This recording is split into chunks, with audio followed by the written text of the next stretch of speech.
The Constitution will hold if Americans in general decide to take risks for it. As a lot of this, of course, is probing.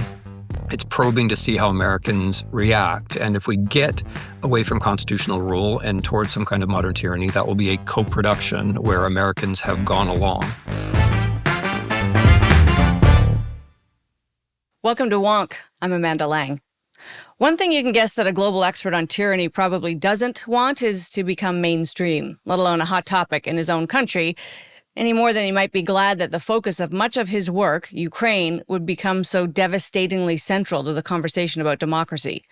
Historian and author Tim Snyder is a scholar who's focused on Central and Eastern Europe, on Russia, and on the Holocaust.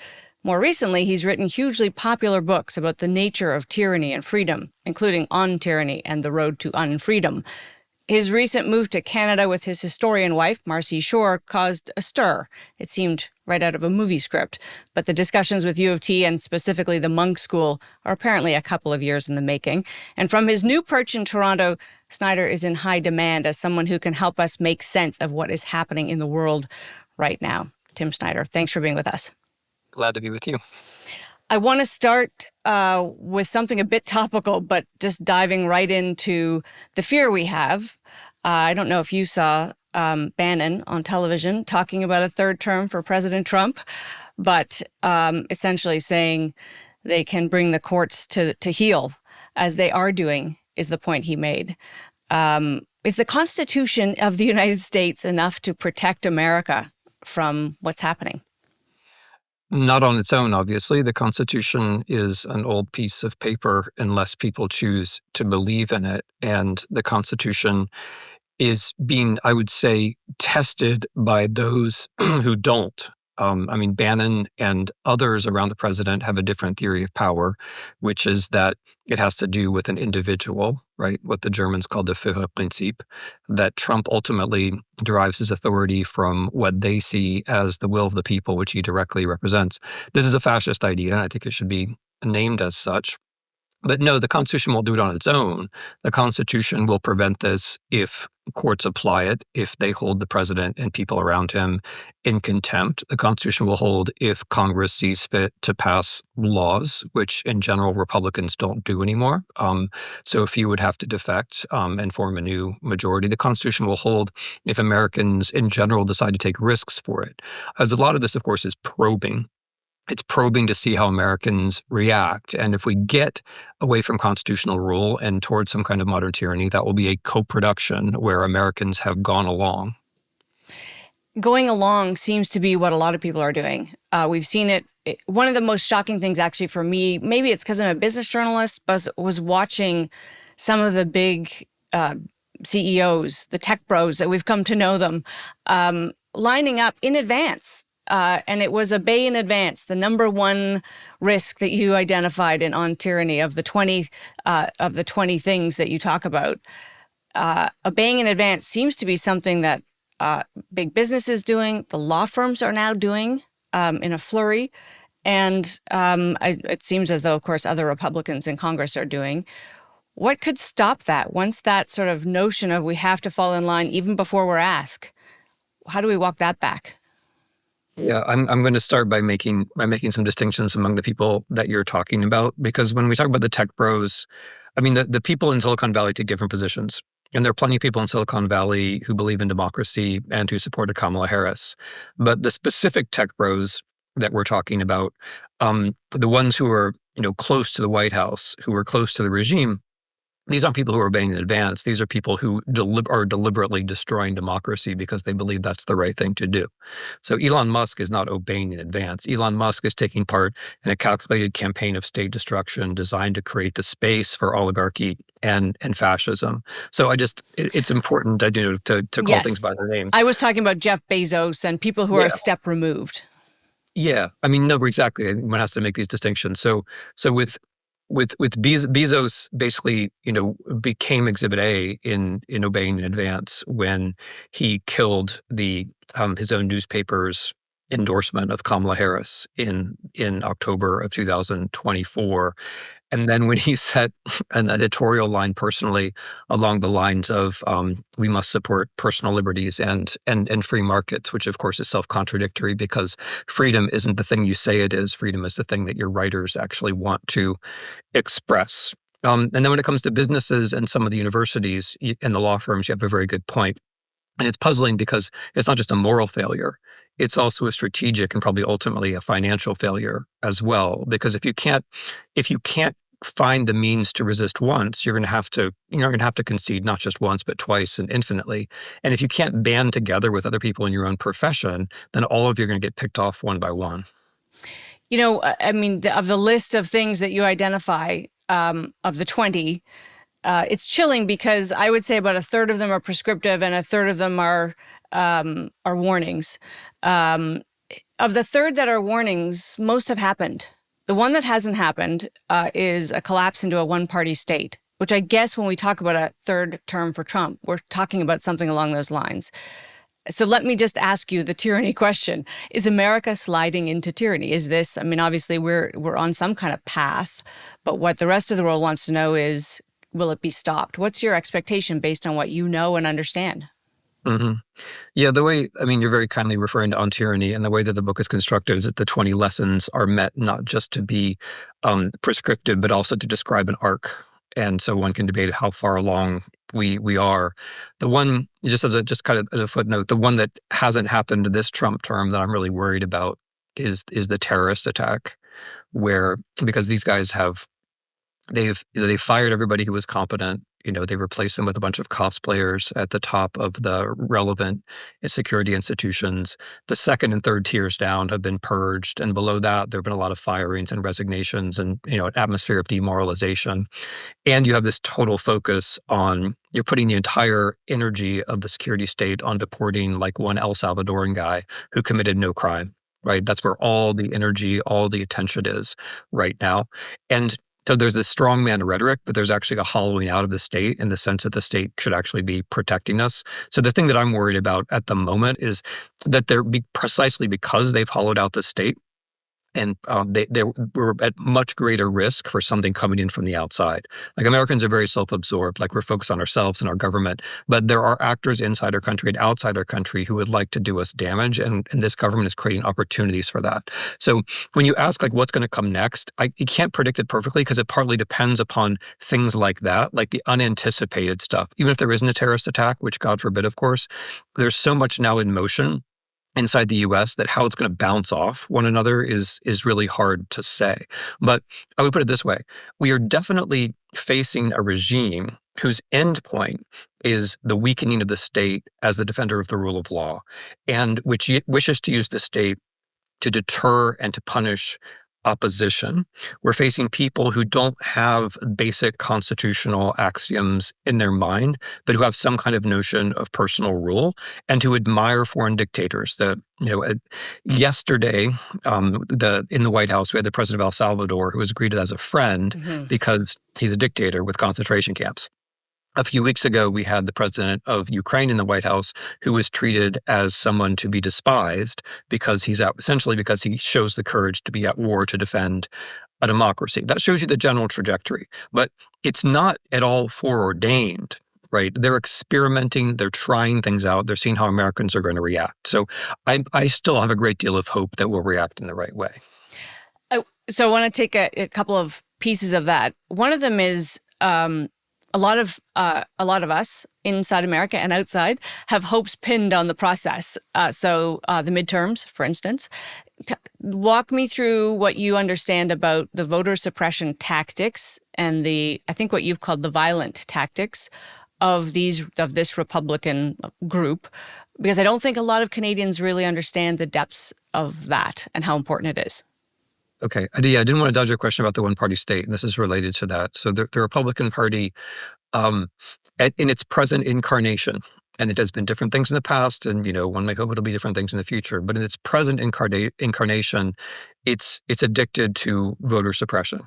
And this was already the case before Trump. The dominant notion inside the Republican Party, so dominant, I think that it's like half, it's intuitive, it's almost subconscious for a lot of these people. But the notion is that you win elections by gaming the system. You make it harder for the other side to get their people to the polls. And I think the way they rationalize it to themselves is they say, well, the Democrats also cheat because like they admit migrants who vote illegally, which has the problem of not being factually true. But whatever, that's the moral calculus in their own minds. And when you're addicted to voter suppression, it then is just a few more baby steps to outright fixing elections. And one has to worry about this because in general in the US, because elections are controlled by the states, and state politics is much less heavily observed than national politics. And so elections get really cooked at the state level before anyone pays attention to it. And now we have the additional problem that the President of the United States is trying to pass legislation which would make it harder for everyone in the United States, especially women, by the way, to vote. If you're a woman in the United States, you have the problem if you're married or you have been married that your name has changed, which, by the way, is a strong argument never to change your name. But let's put that on one side. If your name has ever changed, then you have to produce a birth certificate and all kinds of things, right? And so the idea is to create these bureaucratic burdens that make it harder for people to actually show up or just to deter them from showing up on election day. As for the elections, I mean, they are governing as though they don't think they're going to happen. Right, that's how they're governing. They're not. Their trajectory in every sphere is downward, including on immigration. By the way, they're not governing like people who think they're going to be popular in 2 years. They're governing like people who think there aren't going to be elections, or that the elections will be fixed, or that they can use fear or something like that. And so the way you get to elections is by showing that you're not afraid, by heading off the legal challenges at the level of the states, and at the level of federal government. The senators, congressmen have to do technical American things, which I won't bore you with, to try to prevent this law from actually passing. Okay, and we know there are protests happening. Thousands, tens of thousands of people. And maybe this is just, I don't know, my own stream of news, but it doesn't seem to be getting the coverage that it might. It doesn't feel as though there's a great kind of uprising in America, although the people on the ground are doing their best. What's that disconnect about? It's about the lack of local media, and that's a big lesson for Canada and for all countries that want to preserve democracy. Democracy depends on local, regional media. It depends on investigative reporting down to the level of the province and the town. It depends also on public media. If you let those things go away, you're inviting into democracy, and this is one of the reasons, right? Because it means a lot that 3 million people protested. Mm-hmm. And that's a lot of people. That's, roughly 1% of the population of the entire country. It is, or it is close to, the biggest one-day protest in the history of the United States. And to those who took part or who organized, it's an incredibly important thing. And it is important for the trajectory because if people do it once, that means they might do it again. If they didn't do it in April, then it's much less likely they're going to do it in May, June, and July.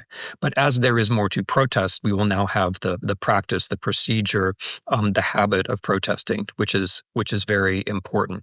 But yeah, I mean, I think the problem is not with the protesters. The problem was with the media, right? The problem is with us. Yeah. The problem is that we're making the protesters produce their own television, basically. Like they have to not only protest, but they have to produce the images of the protest, which is a little bit too much to ask.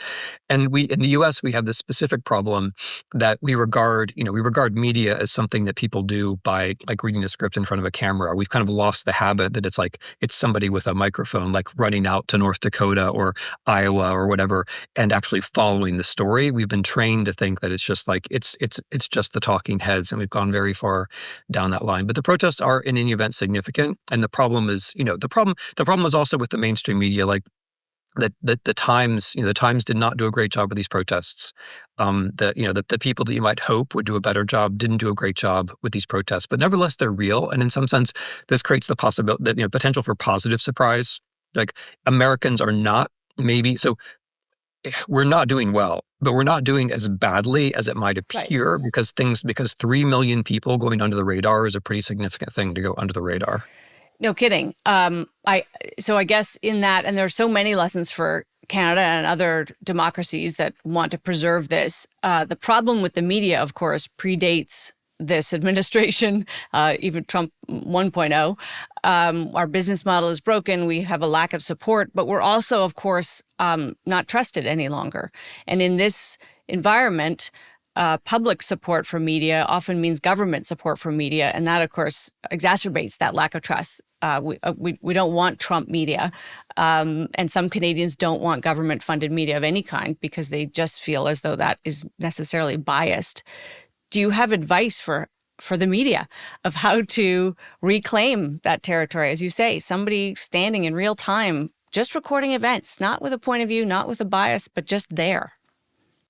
Yeah, I mean, I can give advice to journalists, although I do so with hesitation because there are, of course, a lot of really brave journalists who are living difficult lives, doing things which I don't do. And they are my heroes, as I put. I mean, the people who actually go out to the front, the people who actually go in to investigate dangerous stories, which there are also in our country, stories of corruption or stories of pollution, the people who actually take the time to investigate. None of those people are well paid. Yeah. Basically, all of them are taking risks, and they exist. So I think we have to start by like applauding those people, because if we are going to get out of this, it's going to be because of a few thousand, because that's what we're down to, investigative reporters around the world. So when you say advice for media, I really hesitate to say like you individuals have to go out and be braver, right? But Yeah.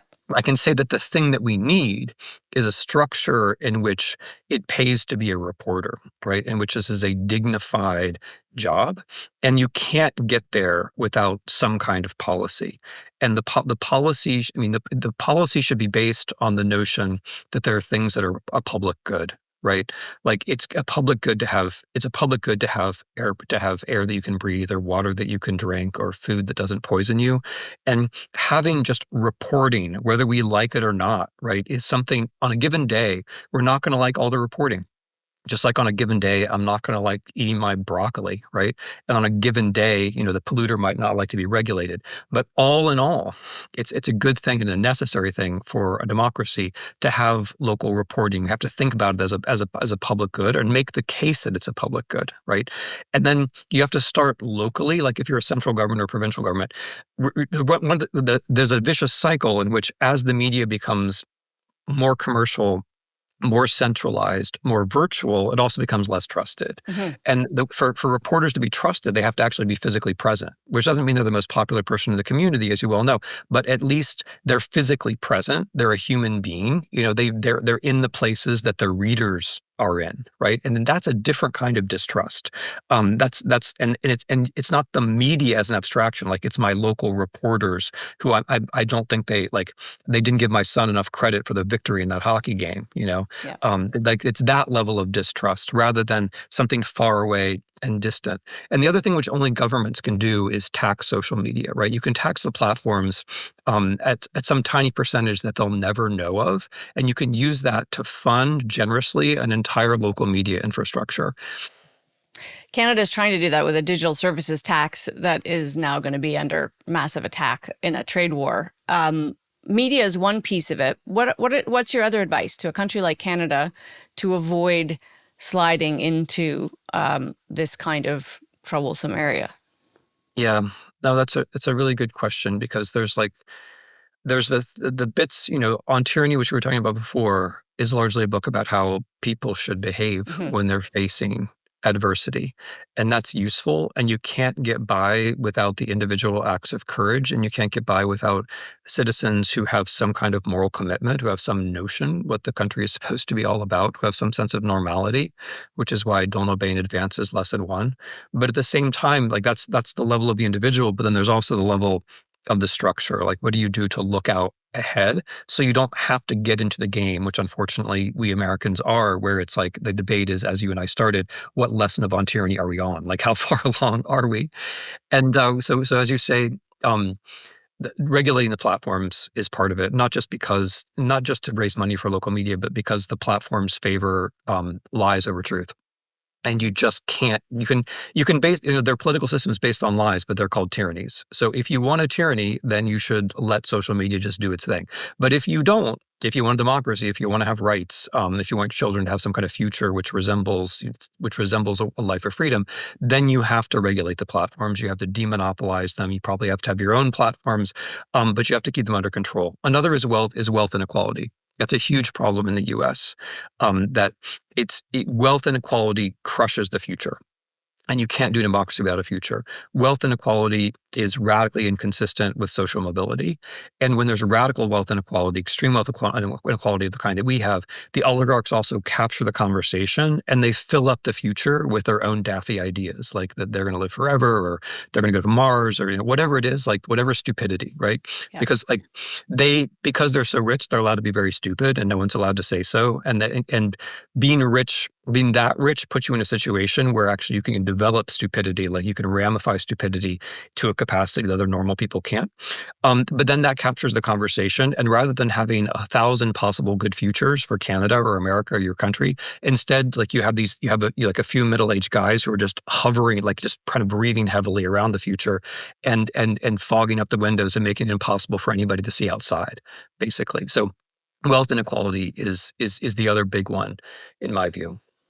I mean, of the stupidest things that are happening, the very men who were made billionaires by a system they seek to destroy is, of course, the greatest irony I've ever seen.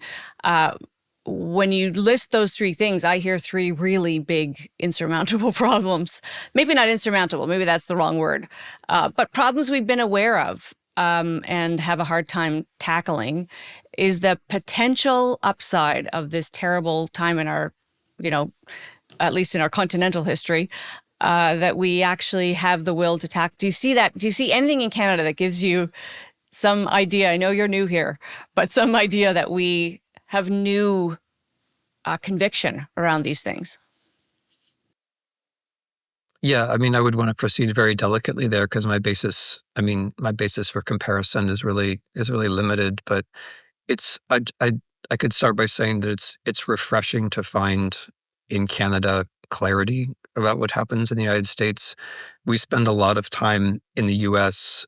In the habit of both sidesing things, which again would be like you don't have this problem to the same extent in Canadian newspapers, but we have this habit that however terrible something is, you have to then ask the people who did the terrible thing for their opinion, and then you somehow try to find some sort of middle ground, which ends up not like however terrible something is that happens, you then take part in the normalization of it because they've moved the line of the terrible way over here, and then you go halfway with them, and then they do it again, and you go halfway with them, and so you become the kind of spokesperson of normalization, basically, like in the guise of doing journalistic work, and there's so much, like in America, there's just incredible provincialism, right? Because we think that we are the world, which like as an everyday proposition, I get why Americans would, see things that way. We're a lot of people. We have a big economy. We have beautiful countryside. We have everything we need. But because we're so provincial, whenever anything bad happens, we think, oh, well, this bad thing happened to us, and no one else has ever experienced anything like this before, right? Like that's our reflex. Yeah. And since we think nothing as bad has ever happened like this to anyone before, then it doesn't even occur to us to ask, oh, what do the Canadians think? Or what could we learn from the Poles? What could we learn from the Ukrainians? What could we learn from the Filipinos? What could we learn from the Brazilians? That just doesn't occur to us to ask. And and the thing is, if you get stuck in your own national conversation, you are really stuck for good. You have to be able to look across and get perspectives, either from history or from other countries. And that's a nice thing about Canada, right? I'm not like, of course you're stuck in your Canadian preoccupations, which I'm only vaguely beginning to understand, but there isn't a habit of saying like things that happen in Canada can't be happening. I mean, you are always thinking about the United States, and to a much greater extent than we are, you're thinking about Europe and other countries. And that's really affirming too, because it means that you have the chance of learning lessons. And then the other thing which is happening, at least as I observe it, is this drastic break in how you're thinking about the United States. If you think that Trump-style politics might be a good thing for Canada, you can look now and see what Trump-style politics does to another North American country, right? Like if you think it's okay to let social media run out of control, if you think it's okay to have a few families own half the wealth in the country, you can look to the United States and you can see where all this is going, and you are seeing it. Like I think this is an opportunity for Canada. We're gonna do it right. We're gonna not just react to the Americans, but we have to take this as an opportunity to do things the right way. We are preoccupied with America for all kinds of good reasons over in our history. But certainly culturally, socially, we have been as well. We are guilty as well, for whatever reason, of other sidism. You see it right now in the, alarmingly pervasive anti-Semitism in this country that I've been surprised that it hasn't been met with more rigor, to be honest. we had a guest on this show recently who described Zelensky as the Churchill of our times and the leader of the free world, was his words. You obviously have spent a lot of time understanding Ukraine and where it fits into the fabric. What do you think Canadians should be thinking about when it comes to Ukraine? And I don't mean to be, pedestrian on that, but the importance of keeping our eyes on other countries and what's happening there. If you compare, the greeting of the El Salvadoran president to the greeting of the Ukrainian president in the White House, you notice a lot of things. But in my mind, one thing that you definitely notice is anti-Semitism. The very specific way that people in the White House basically formed a circle around Zelensky and treated him as an outsider, treated him as someone who couldn't be courageous, even though he is in fact physically courageous. The way that our vice president assumed that everything Zelensky was saying has to be a lie. The way that our vice president claimed that a mass murder was actually just part of a propaganda tour. To me, those are all signs very specifically of anti-Semitism, and they are not the only signs that this American administration is anti-Semitic. And whether I were Jew in Canada or anywhere else, that is something I would keep my eyes firmly focused on. As to the general question, I do think that it's wise for Canadians to turn to Europe at this moment, as I believe one of the Prime Minister's first gestures was to do. I think it's very wise to recognize that democracy, if it works, always works contiguously. And so you need to look for that contiguity wherever you can, right? And I think it's very wise to understand that the central problem for Europe, or this broader notion, if you want, of transatlantic democracies, is Ukraine. And that for Canada, a way to get into this broader European conversation is to be concerned about Ukraine. There are a lot of reasons to be concerned about Ukraine in general, in terms of world order and the rule of law. I know there are many people in Canada, and I've worked with some of them, and it's been wonderful, who are doing important work for Ukraine during the resistance.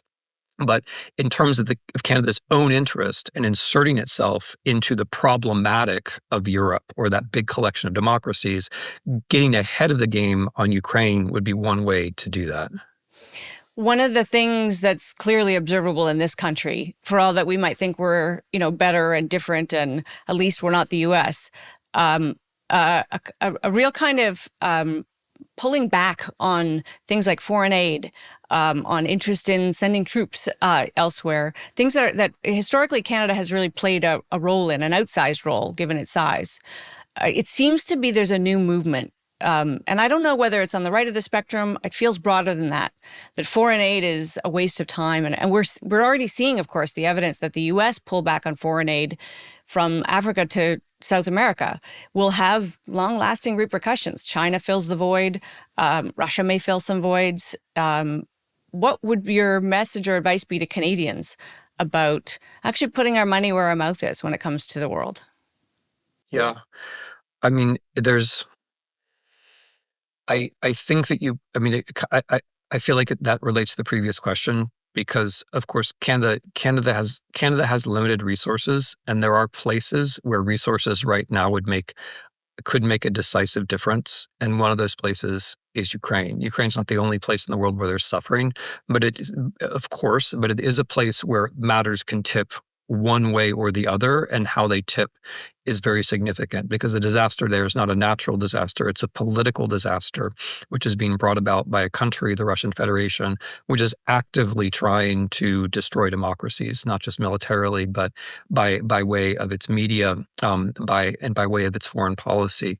So definitely Canada has to be present, and Canada has a chance now to do so. An area that I would point to would be information. I know that there's Radio Canada, and I spend my morning commute listening to Canadian radio in French at the bottom of the dial, and I realize that there's some projection, but precisely because the Americans have pulled back so drastically, there is more room for the Canadians and the British to reach out in English. And also, I know Radio Canada uses a lot of other languages, but there is a space now which can be filled relatively inexpensively. And of course, there are also people who can be hired, right? I mean, one way to, if you're a country where one of your official languages is English, one way to think about the United States is that There are gaps that we have left open, and there are also people, right, who can sometimes be exploited, hired, treated as colleagues in order to help fill those gaps. I think you and your wife, Marcy Shore, have been clear that you're not fleeing America. You came to Canada after a long time of consideration because of opportunity here, which is wonderful. It's a wonderful thing and Canadians should be proud of that we have a university that can attract you. But I can't help but wonder how it feels to be here and watch from afar. Does it feel worse? Does it feel harder to not be in your country right now with this going on? Yeah, I mean that's exactly how it happened. Like we were recruited twice by the University of Toronto starting about 8 years ago, and then the second time starting 3 years ago. And we had long discussions, which are based on the attractions of Toronto, the city, and University of Toronto, and the Munk School, and also based on like time of life things and things having to do with our kids. And we eventually found our way to a common decision, and we moved here last summer. And then, and that for me, that was like right after the Democratic National Convention, like literally the next day, I got in a car and then drove my family across the border to Canada, thinking that Harris was going to win, right? Like in my own mental trajectory, I was going to get to spend a lot of time in Toronto writing my books and enjoying the city, and like playing sports with my kids. Like that's the kind of life that I was looking forward to. And then when Trump won, I wanted to go back. Right. Right. That's the thing, which is like when Trump won, I wanted to go back.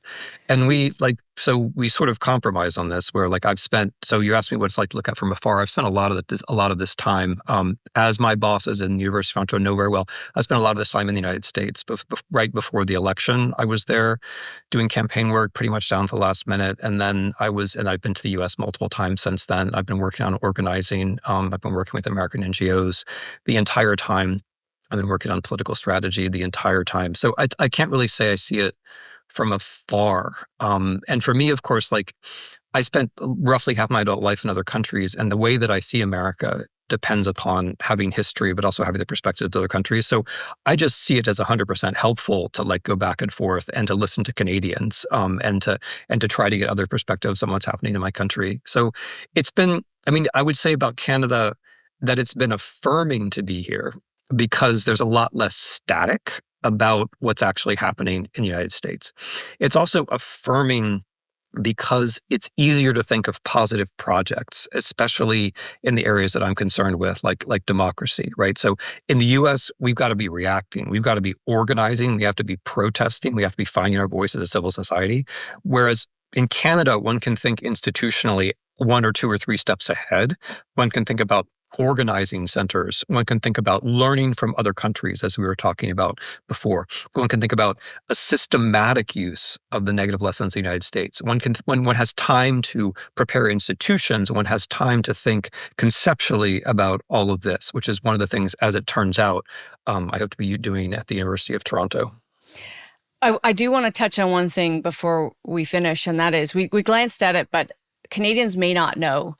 And I didn't really know it till you said it the other day that there's real violence in the U.S.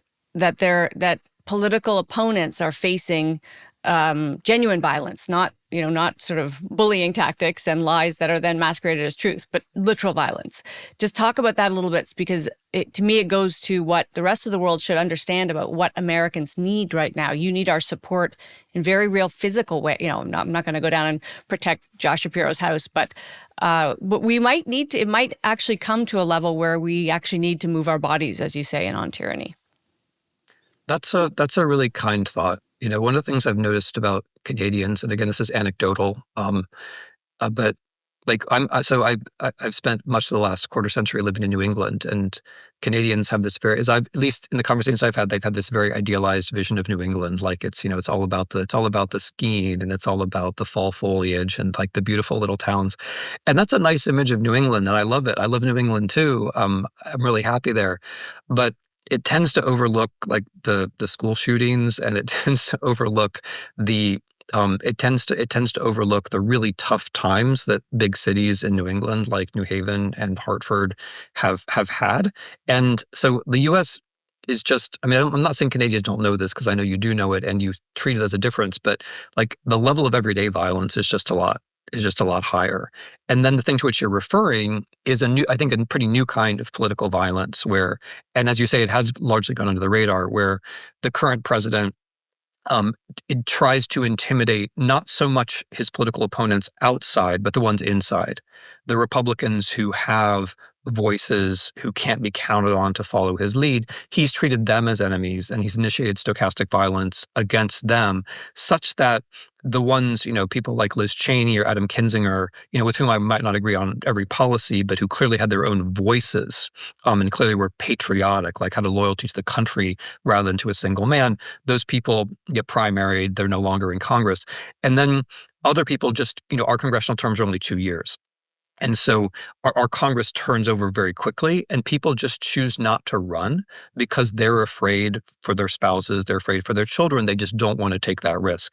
And so the Congress that we have with its Republican majority has been filtered for many years now, such that it's much more of a leader cult. And there are far fewer people who would have the courage to do things at this point, which is one of the reasons why we're in a lock, because so many things the president is doing are clearly usurpations of congressional authority, right? So immigration is a congressional responsibility. Spending money is a congressional responsibility. Criminal justice, criminal law is a congressional responsibility. He's basically acting entirely without law, not just beyond law, but without law. They're not passing any laws to enable them to do these things. He's just trying to do them.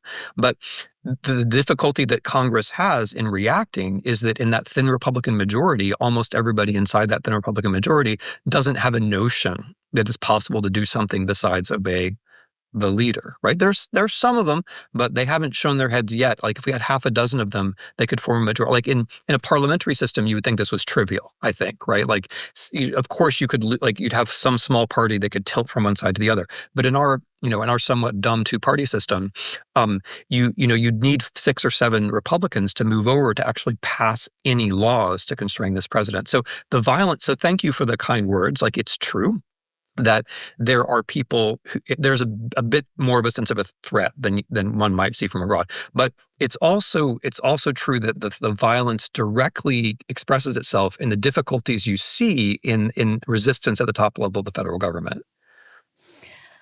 I want to end on what will sound like a pessimistic note, but I want you to find the optimism in it. And that is whether it is rolling back that level of fear in the very process that will keep good people from running, whether it is putting the social media genie back in the bottle, whether it is remembering to think of the world and not navel gaze the way everybody seems to be inclined to do these days. Can we get there? Do you have a sense of optimism with all? And I say that to somebody who's, you're steeped in history and how these things unfold. It's what makes your voice so powerful. Do you have a sense of optimism about any of this? Well, yeah, being a historian means not being an optimist or not being a pessimist, but it means that it does mean that you see that there's a whole very broad range of things that could happen, because in any moment in history, the things that actually happened tend not to be the things that people thought was going to happen. And if you remember that, then you could remember, okay, even the things which seem inevitable or irreversible in this moment probably aren't. Because our moments, like all other moments, there are surprises in store. Some of them are going to be negative, but some of them can be positive as well. And so that, like historical reflex, seeing the present as, the present is like a prism. There are all kinds of things going through it, but you just don't see all that color. But it's there. It's there nonetheless. And part of the problem with I would say one of the special problems of this particular kind of totalitarianism that we have is that it's taken the future away from us. Right? Like that's its aim, is to take the future away. We have this thing, the Germans call it Zukunftslosigkeit. Like we have a hard time thinking about the future, but the futures are nevertheless there. I mean, as for hope, I'm always hopeful because I know so many great people. And so I'm surrounded by people who are taking risks and are doing cool things and are innovating and are protesting all the time. Right. And so of course I'm hopeful for that reason, but I'm also, for the US, I'm also hopeful because a lot of people understand the things that we've been talking about. Right. I'm hopeful because when Representative Ocasio-Cortez and Senator Sanders go to the far west, they can get 30,000 people at their rallies. I'm hopeful because 3 million people went out on the street on April 5th, as we talked about before. But I'm hopeful that people are capable of learning and reacting, and you can start new things, right? Like the good things in politics are always new. We're not like the US, and nobody ever comes back by saying, let's go back to 2019. That's not how it works. You have to have some notion of the new, and the notion of the new can arise from the moment when you were challenged. And of course, there are other challenges that have been held back. Good things have happened in other countries. The trend is not great, but you can see, look, the Ukrainians are facing a much greater challenge than any of the rest of us, and they are actually holding on, not just holding on physically, but holding on to a rule of law state. Good things have happened in Slovenia. The Poles pulled back their democracy from the brink, right? So these things are possible. That it's the question. I mean, in a way, the question, like, it's not an analytical question, like it's not how you see things. It's seeing the things that could happen and doing your little part. Like, I try to just do my little part. Like, but if you see the things that can happen and you do your little part, then you're making futures exist that didn't exist otherwise. Well, we appreciate you spending some time with us. Your part is not so little, and we're very grateful for your time.